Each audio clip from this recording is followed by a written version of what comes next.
This is the Phoenix Career Principles, rising from the employee ashes to the flame of entrepreneurial success. Written by Tony Pisanelli. Narrated by Michael Coleman.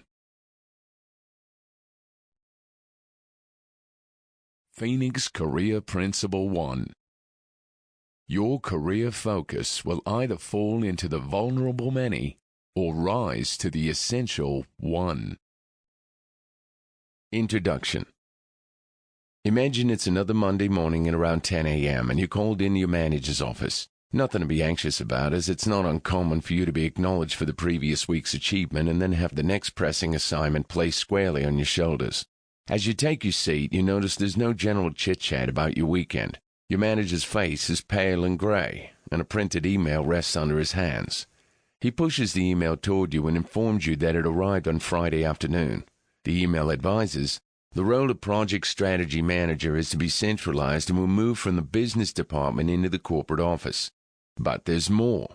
To make matters worse, it states that because of the need to reduce headcount, you are going to lose your job in the company. The email asks you to transfer the relevant intellectual property to the head office as soon as possible to facilitate an orderly transition.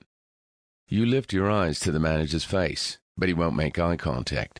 Your heart begins to pound, and you break out in a cold sweat.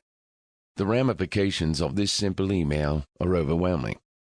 You think of your son Archie, who looks forward to his weekly piano lessons, which you will no longer be able to afford.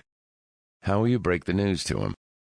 Then there are his school expenses, clothing, transport, books.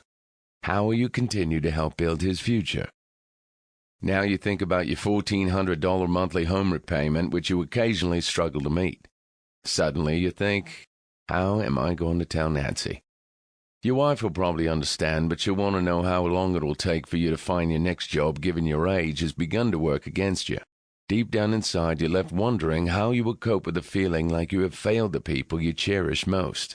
You are now in the middle of your own personal career quake, a moment where one of the most important pillars of your life has crumbled into many pieces. Your life is upended. You are in a state of shock. You had seen it happen to many of your colleagues over the last 5 years, but had convinced yourself that somehow you in the position you held were irreplaceable. The fact that you knew the CEO made you even more certain of your job security.